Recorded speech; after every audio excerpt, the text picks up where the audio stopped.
Hello, I'm Nan Simonson, and I have a group in the background. This is so much fun. Uh, I'm on speaker review, and we have a gallery of people who join me on Tuesday afternoons. I'm here in Southern California, 1:30 p.m. Pacific Daylight Time, and we're going to have a conversation about what I'm uh, talking about today, what I'm going to be outlining today. And then we'll get together after I finish and we'll have that conversation. If you'd like to know more about that, you can write me at agingpowerfully@gmail.com. My book is Aging Powerfully, and it's Aging Powerfully with Nan@gmail.com. And the purpose of the PowerPoints group is it's PowerPoints relating to lifestyle as medicine. And that's what my book is about, Lifestyle as Medicine. The 9 or actually 10 precepts that I lay out here about lifestyle as medicine are all part of this anagram spelled out by the word powerfully. So what are we talking about today? Well, we're talking about our passions. What wakes us up, what keeps us energized, what fulfills our desires in terms of satisfaction and self-actualization. And I'm making it sound huge. It can be tiny. It can be something as small as your interest in let's say a certain flower, and walking your neighborhood, and anytime you see that flower, it makes you smile. That's a passion. And we can run with our passions or we can embrace them quietly. And I'm going to talk about that today because I just had that experience. I am a health and wellness coach, began with a lifestyle medical practice after being certified as a health coach. And that was nearly 6 years ago. I work with groups, just did one this morning with the practice, and I work with private clients, but mainly I love working with groups. And PowerPoints began that way. I had a program and it was going to be 6 weeks, and then it was 12 weeks, and now we're at week number, I think it's 43. So that's a passion of mine. And the passion was spelled out in my book when I noted that at 73 now, and actually I wrote the book just before turning 70. So I said at 70 years old, my mission is to spread the word about lifestyle as medicine for the next 1, 2, or 3 decades. In other words, when I was looking at turning 70, I thought, uh-oh, the beginning of the end, but it's not. We can, if we do certain things and not just treat it willy-nilly, go on for literally decades into what could be almost an entire new life if you think of how long one may have. I have a friend who I did there's a Facebook post, you can see it there, of me with her at 106 years old. And so literally it can be another 33 years before the end of my life if I model that, what I saw. So in today's, what precipitated my interest today was not this passion, because I've talked about it a lot, but the renewal of another passion. I live in a house, cottage that is on 7,500 square feet. I, at one time, lived in a 5,000, almost 5,000 square foot home on a 2¼ acre piece of property that had an ever-flowing creek here in my same city of Riverside, California. We're semi-arid, halfway between LA and Palm Springs, and maybe we see 9 to 15, 15 would be a lot, inches of rain a year. And so it's a water-wise, it better be a Mediterranean. It's a Mediterranean climate, better be a water-wise garden. So we bought this property created a botanic garden and lived there for 10 years. We were on 8 garden tours, Panhellenic Home Tour, and in Sunset Magazine 3 times, LA Garden Calendar, it was the LA Calendar, LA Times Calendar, and it was the garden announcement of my garden here in Riverside, California. So it was really well known. I had a passion for gardens. We went to England, spent several weeks going through the historic gardens of Riverside, and I was a master gardener, became a certified master gardener. This went on, bought hundreds of books, and that's kind of the way it played out as a passion. But when I retired from, and then became a landscape designer and designed over 220 gardens in my city alone. But when I decided to retire at 67 from landscape design, I left that behind. I don't even have my drafting board anymore. We just had a garden tour here, and it was part of the Riverside Community Flower Show 70th anniversary. It's a yearly event, probably not during COVID. And my house was one of the 6 gardens that were on the tour. Well, that house, 2¼ acres, we sold almost 20 years ago. I've been here in this little cottage on 7,500 square feet. I don't even know how many, what is that, an eighth of an acre? That's a 16th of an acre, I don't know. And the house takes up 20,000, or is it 2,000 square feet of it, at least the bottom of the house. So what am I going on about? Well, we had 2 days, 9 to 5, of people coming through these gardens. Before that, though, I knew I was going to be on this tour in July or August of last year. And so it certainly raised my determination, because I had been so well known in the gardening community, on the board of the Botanic Garden for 10 years at our university, doing classes. There were expectations as a designer that I have something worth seeing. And little by little, I started getting more and more and more involved in this garden that I created here and was very involved with, again, until about 6 years ago, where I didn't lose interest, but it wasn't a passion. It didn't feel like a passion. Well, being on this tour created a passionate drive to get back in the garden. Well, you know what happens when you know a thing, you love a thing, you're really good at a thing. It in some cases can reignite that passion, and that's exactly how it felt this weekend when the estimate was 800 or more people were involved in this community garden or flower show and gardening tour. And it was nonstop, and I saw a lot of people whom I had either designed a garden with, did a training class with, heard me at a presentation, because I was very, very involved in that world. And after it, I felt a glow with a passion again. And I loved the way that felt. And so looking at this group I knew I would be speaking with today, and really everyone's just sharing ideas and subjects, different subjects can kind of fly around. But I brought up this passion, or this subject, as embracing your passions and what that can look like and what you can do to actually make that happen. So I'll ask you, as you watch this video, probably thinking, when is she going to get to the subject? I agree, I can ramble.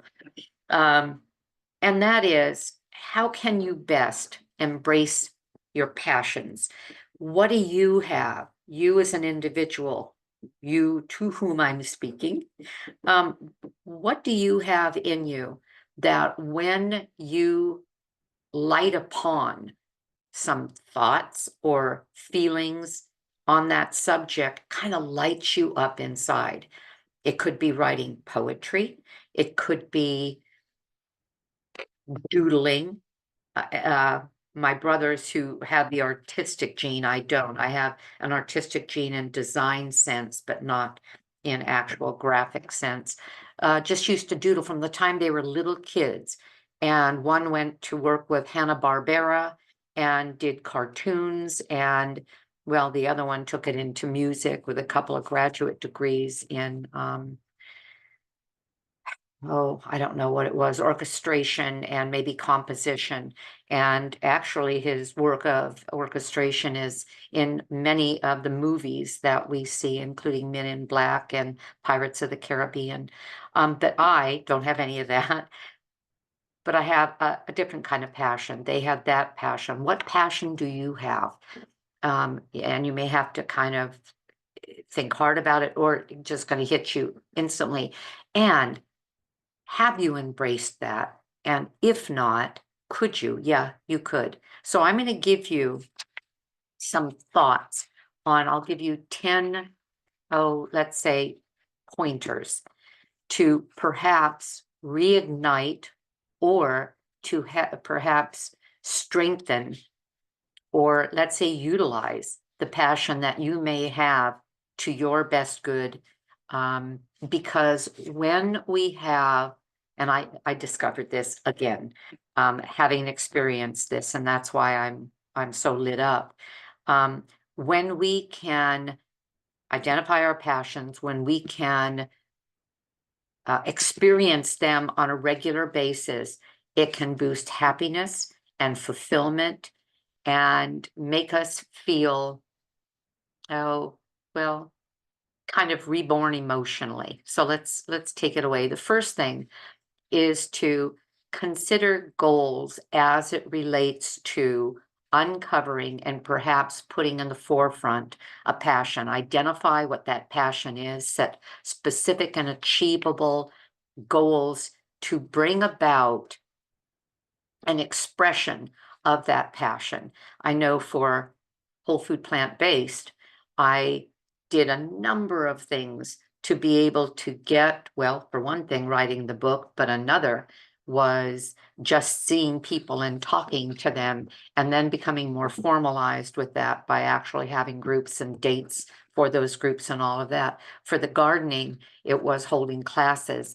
I'll ask you what you can do to take your passion and formalize it enough that it is something that you can set goals around to advance your skills, to be more specific about what that passion can develop into, in terms of your ability to express it visually to others. Or maybe it's an auditory thing, like a musical passion. In other words, set a clear goal to help you make more formalized whatever it is that, again, lights you up. Schedule time to do it regularly. Actually put in your calendar time as if it's for an event that is of importance, some time that is set aside to actively be involved in that, as if you were making an appointment for anything else, and consistently engage in that, the work in whatever way it is that you would express to enjoy those either skills or simply that interest that we'll call your passion. Create a dedicated space, have a place where you can work, have a location where you feel most invigorated. If you were a bird watcher, where would that be? Probably among the trees, in the parks where certain birds are. Oh, I saw something today. Gosh, Nan, I was going to say, rein it in, Nan, because I was on I cycle every morning, and I was at a park near us called Bonominio Park, and I saw a bird I'd never seen. Now, some of you are going to think, are you kidding? That's so common. I don't know if it was common. My husband and I were just having lunch, and he had to ask his phone, and his phone said it's a Western bluebird. I was riding along, And there were the wings of a bird about the size of a sparrow. This wasn't like a scrub jay. This wasn't like a crested bluebird. It was like a little sparrow bird. But as it flew into a tree in front of me, it was a cobalt blue bird, little cobalt blue, absolutely magnificent. I stopped and I watched it go from tree to tree, and then that's neither here nor there. If you're a bird watcher, you probably know exactly what that is, why I saw it, what time of the year it nests, etc. But that was a new one for me. Now I know what a Western bluebird is. So again, those of you that may have a passion for birding, you would have a location for that, and we would all need a dedicated space and spend time there, because it becomes almost a neuro adaptation, that when we're in a space, when I used to sit at my drawing board to do my landscape designs, as soon as I sat there, I was in a different place. I was in a zone that became deeper and deeper as I worked. Combine the passions that you have with perhaps a career or a vocation, something that you can teach others. On my gardening tour, I heard again and again about a garden that's less than a mile away from me. And it's because the garden was beautiful up against a hill that is known in our city as a historic location, and has now been made into a park. It has for a while. And this garden was not only a beautiful garden, but the owner of the garden, her name is Rebecca, does mosaic work, and she's part of this group. And when she told us about it, and she said, oh yes, I do mosaic work, and oh, that's really nice, etc., etc. Well, then I saw her mosaic work. It's remarkable. It's high level artistic excellence. And so somebody was coming through, and I heard it again and again, have you seen the mosaic garden? And it's not that the mosaic garden, but there's a lot of mosaic work that's been incorporated into steps and into what do you call them? The walls that keep the soil in. There's a word, and I've lost it. I can't think what that is. Retaining walls there. Anyway, and so person after person would say, have you seen that? Well, one person spoke about that as a passion, and she said she is so good that she needs to teach other people to do that. She should have a assistant that can help her do the things that she doesn't want to do anymore, like have to lay on her stomach to do the mosaics at the bottom of the retaining wall. And then she should teach people. And she was so excited about the skills that Rebecca has that she suggested was determined to see that others could learn from her, because when she stopped doing it, where would we be? We would lose the example of that skill.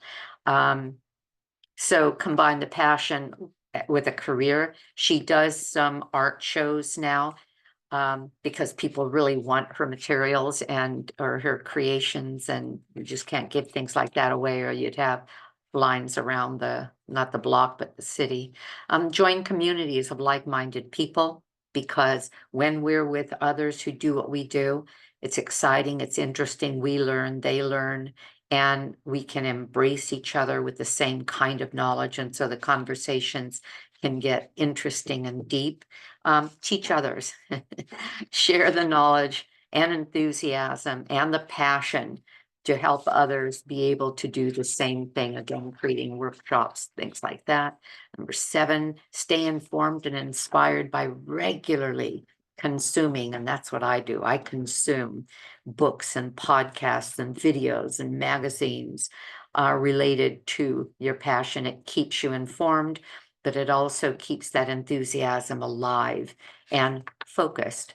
Number 8, take on challenges. And this is interesting because it's exactly what happened. It pushes our boundaries and sets us to do more and perhaps advance our skills in ways we otherwise wouldn't. When I found out in July or August that our home would be on a tour, and my previous home had been on 8 tours, this one was on a tour, but it was 13 years ago, before my late husband died. And so it's been a long, long time, and I haven't felt the demands that one feels when you're creating something that others will then look at and appreciate, but also judge.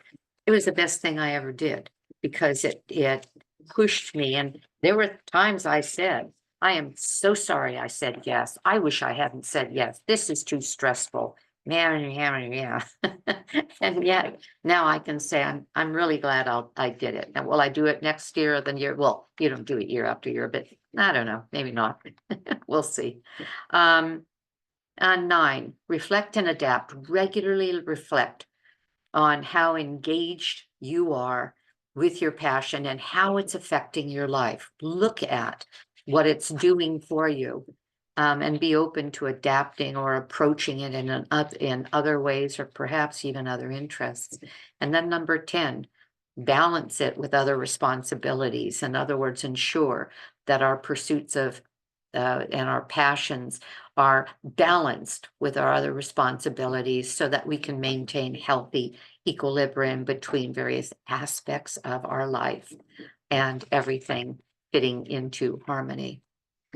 By making these adjustments and effectively integrating our passions, we can, I'll say, have it all. We can have the inspiration of a skill, a oh, a feeling of accomplishment, the pride of creation, as well as our day-to-day involvement. And it can add magic to our lives. So that's all I wanted to say. I hope you got something out of this. I hope if you enjoy it, you do that whole thing that they do on social media, thumbs up, subscribe, and all of that. And I hope you're having a great day. I know I am. Hope to see you again next week. Bye-bye. I have to find where to turn off my recording. See ya. Bye-bye.